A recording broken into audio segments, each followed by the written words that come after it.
Hey, what's up guys? Just Doug here, back with another video on the DTF Motorsports YouTube channel. We're back in the shop today doing diesel stuff again. Got a Chevy in the shop. I know you guys are gonna hate me for it. It's all Fords around here, but got a little 2.8 liter Duramax in the Chevy Colorado. This is a sweet little truck. I actually dig it. Like, this would be a sweet daily driver. I kind of want one now. But yeah, we just did some other work on it, and we're installing a S&B air intake on this. So we're gonna go ahead and do a how-to video on that. So let's jump right into it. All right, so here's just kind of an overview of the parts that come with the S&B air intake for this 2.8 liter. I always recommend S&B products. They're always great quality. The pricing's really not bad for what they are, and the filters are massive, and they went with the cleanable option on this one. So yeah, it's full replacement box with a sealed lid, so it still draws cold air from the outside of the truck instead of pulling from the engine bay. So it does come with an extra also auxiliary intake. So usually they just draw from right here through the fender, but this one actually adds 2 more spots where it draws air from the fender also, so you get even more cold air. So it does have the option where you can use this block off plate instead, so you just draw from the stock intake. But I think I'm going to try to install this, that way he gets the benefit of having the extra intake port. So yeah, let's go ahead and get to removing the stock air intake. All right, so first things first, we're gonna unplug the mass airflow sensor. You got this little red safety tab, push that back. You gotta squeeze on that and unplug it. And then there is a little clip. Let's see if we can see it. Right, focus.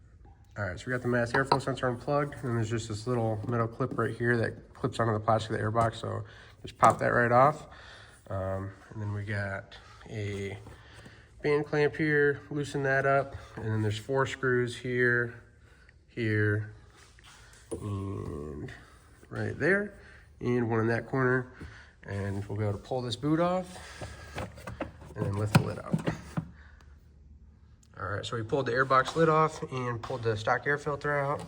I loosened this clamp down here too, so now I should be able to twist this elbow off, pop that up out of your way, and then there's 2 nuts right there you have to remove, and then we should be able to grab on this box and pull it forward and then get that out of place. All right, so I just I believe it's a 10 millimeter, yep, and a deep extension.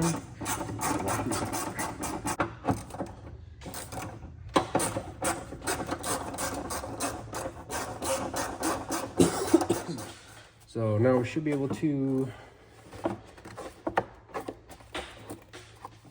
see, my head's annoying. This intake port right here, there's a clip top and bottom for it. So we got to push those in, and we'll be able to pop this out of place.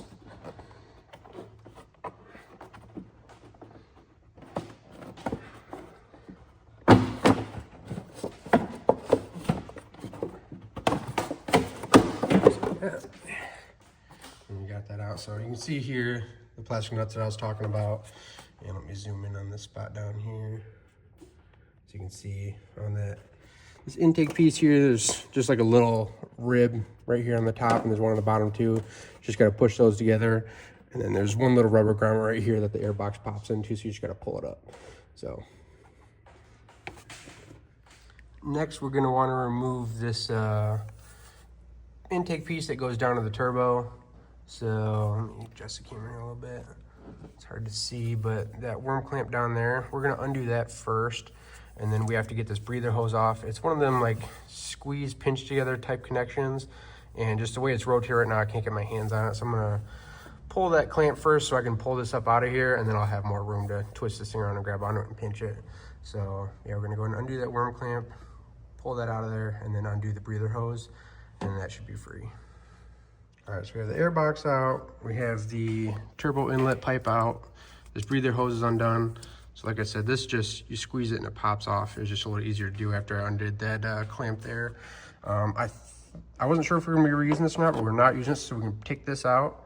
And then it does say it's optional to remove the ducting inside the fender, which I already have the tire and fender liner off, so it's easy to do. But basically you'd pop, there's like a plastic push pin here, you just pop that off, take this out. I'm not sure why you'd want to remove it, because it pulls cold air from the front and then scoops it into the side. So I'm not sure why you'd ever want to remove it. I think it's better to leave it on. So in this case, we're gonna leave it on. And like I said, we are gonna use the auxiliary scoops also, so it'll be pulling air from there and that big pocket back there. So we're gonna leave that inlet in there for now. All right guys, so you can see we have the full air box removed. I have the pipe that comes off the turbo removed. The breather hose is disconnected. Like I said, you just squeeze the two sides of that and it pops right off. It was just easier for me to do it after I removed that clamp and got the boot out of the way. So that's all good to go down there. I wasn't sure if we were gonna be using this, but we do not need this. We can pop this off. This literally just sits in there. And then there is another, like there's an air duct piece inside of that hole. Can't really see it from here. But it says it's optional to remove it. I don't know why you'd want to remove it, but basically you would just, there's a plastic push pin right there. So you just pop it off there and this whole thing will pop off. Like I said, I'm not sure why you'd want to remove it because it sucks cold air from the front of the vehicle and then scoops it into the air box. So I don't know why you'd ever want to remove it. So we're going to leave it in there. And then like I said, we are going to be using the auxiliary intake too. So it's going to be drawing air from that big hole back there you can see in the fender, and then there's another big hole in the fender back there. So there'll be plenty of air going into this air box. All right guys, so we have all the stock stuff totally removed. So now we're back over to the bench. We do have some bench work to do before we start putting the stuff on the truck, but I did already go through and do some of it. So it does come with all these rubber grommets. You got to install those if you're gonna use this auxiliary intake. This rear one is, there's a specific way it goes up and down. So the smaller side goes to the top, and the larger side goes on the bottom just because of the way the fender's shaped. We installed silicone boot here. That's going to mate up to that stock intake port and sealed to the fender. And then we have our rubber grommet for the intake. So this piece here will slide into there, and that's what holds it in place. And then on the bottom of the box, we install these two rubber grommets, and then we're going to take those bushings, the metal bushings out of the stock intake box, and put those into those grommets. The other thing we're gonna have to do is remove your mass airflow sensor from your stock intake and install that on the intake tube. And you do have a little gasket and a bracket that you got to put underneath the that you got to put on before you put the sensor in, and then the screws go through all of it. Also, we have this rubber grommet here. It's for the vent hose. So that just slides over this boss here, and then you tighten it up with the supplied band clamp there. And like I said, we just install the mass airflow sensor, put this piece on the box, and then we're gonna start taking pieces over to the truck. All right guys, so we have everything prepped to go into the truck now. We have our mass airflow sensor installed in the intake tube. And we have our metal inserts into these rubber grommets on the bottom. All of our rubber grommets are installed for our auxiliary intake. So first thing we're gonna wanna do when we're going into the truck, we're going to want to install this onto the turbo using these two supplied clamps. And then we're going to want to set this in place, not bolted to the box, just because we won't have room to put the whole thing in there. So we basically want to just put it in place underneath the coolant bottle, and then we'll be able to bring our box into place. All right, so over to the truck now. We got our rubber turbo boot here. Make sure when you put these clamps on, you have them facing the passenger side fender. That way you have easy access to them from the passenger side. And if we get this installed on the turbo, put this one on, and then we'll be able to bring the intake box over after we put our auxiliary intakes underneath the coolant bottle. So we'll go ahead and put this on the turbo. Leave the clamp on there.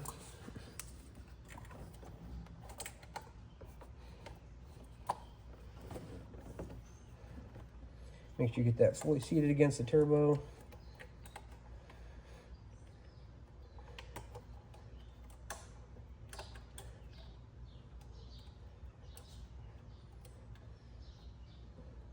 And then we'll be able to tighten that clamp against the turbo. All right, so after you have that turbo boot installed, we're just gonna take our auxiliary intake piece here and just set it back here out of the way. That way we have room to get our air box in, and then we'll tighten this up after we get the whole box in. All right, so now we're gonna bring our S&B air box into place here. So just gonna want this intake tube like straight up and down. It's kind of snug in here. Sometimes you have to watch this coolant hose on the side, you can get caught up on that. But we'll get this kind of roughly into place here. See if we can find our grommet back there.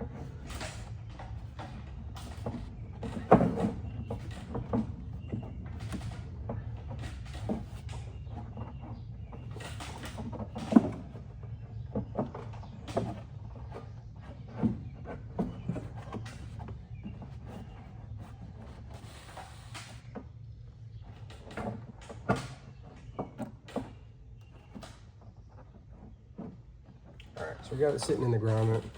We're going to try to work this air hose into place now. Going to rotate it.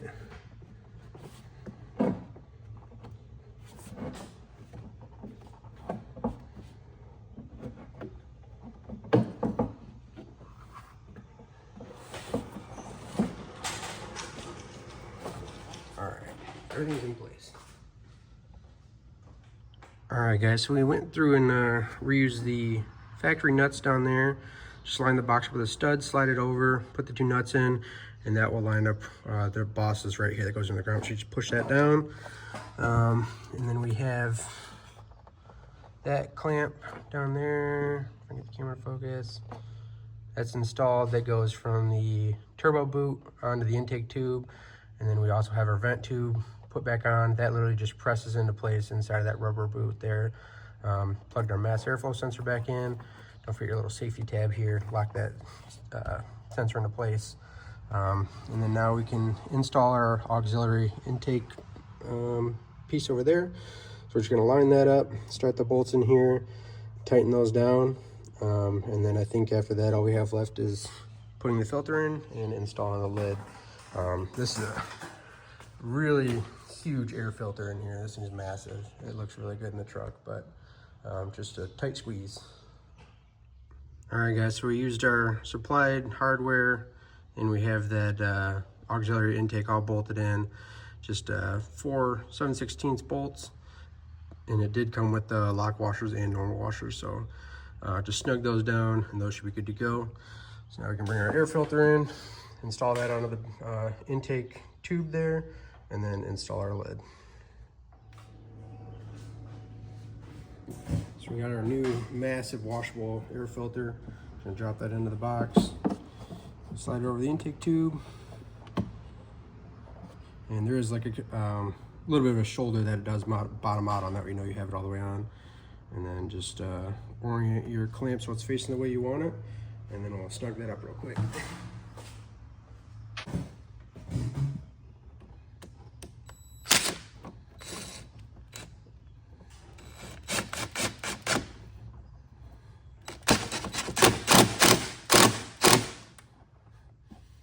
That's not going anywhere.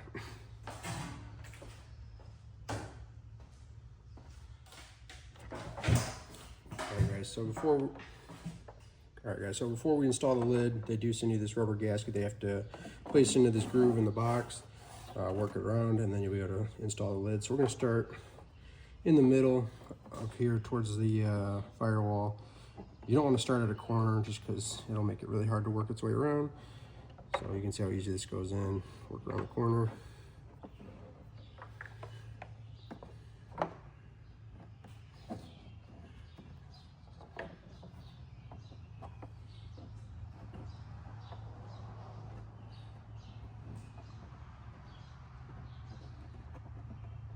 And then if it is too long, you can just trim that little bit off. Just make sure you have it seated all the way before you do trim it. Make sure it's seated all the way in here. All right, so we just got a tiny bit we got to trim off.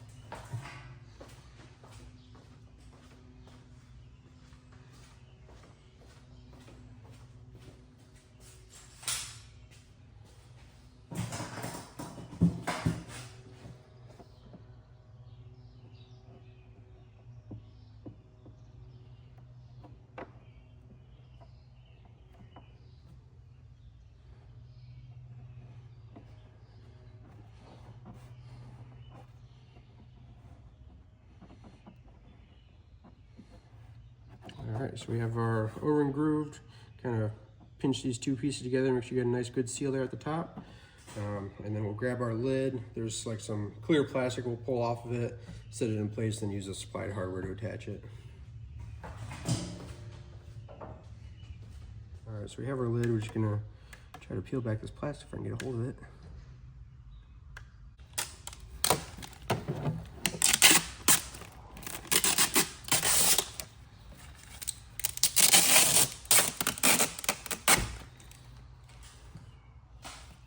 backside.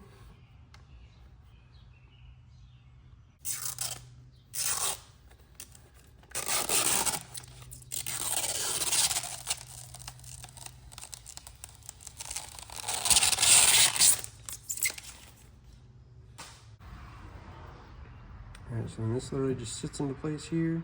We'll grab our supplied hardware and we'll go tighten that down.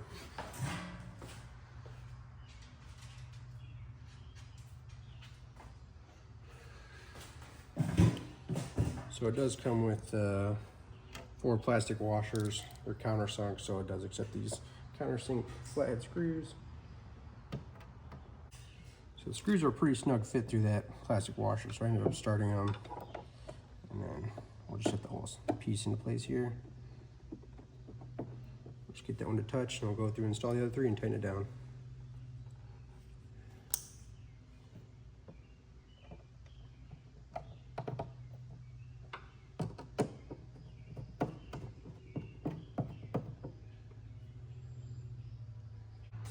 All right, so we have our lid installed, all of our hardware tightened down. And one last thing I'm gonna do, they do send you the sticker, which does a couple things. It has your carb ID number on here, which depending on your state, it may or may not be important. But the other thing is it does have your filter numbers on here, so you'll be able to use those if you need to go buy a new filter for this. Instead of having to go online and trying to figure out what filter you need, it's right on your air box. So I like to install these just right in the middle of the air box down here. That way it's easy to find. All right, guys, one last look with it all installed. Just make sure you go through and double check all your connections. Make sure you hooked up your electrical connections. Make sure you put your vent hose on your intake tube. Make sure all your clamps are tight, and that pretty much wraps it up. If you did remove the fender liner to undo the factory ducting, just put your fender liner back in and reinstall your tire if you had it off. And that pretty much wraps up the install for the S&B. Like I said, I always recommend S&B products. They're always great. Great fit with everything yet again, even though it's a huge air intake into the small engine bay. There wasn't really any fitment issues, so I have no complaints here again. Just a really nice high quality air intake. All right, guys, so that wraps up the install of the S&B air intake on this 2.8 liter Duramax. First Chevy on the channel, wasn't too bad. I always hear nightmares about working on these Duramaxes, but I figured 2.8 liter couldn't be too bad, this little guy. So not too bad, easy install, great product. Excited to see how this thing sounds, if there's any sound difference afterwards. Huge air filter. So all right, guys, so thanks again for tuning in. Don't forget to like, comment, subscribe. If you've ran this on your truck, comment down below. Let me know if you've seen any improvements, whether it's fuel mileage or any throttle response, or if you've seen any sound difference even. Like I said, thanks again, guys, for tuning in. Like, comment, subscribe, and stay tuned for more content.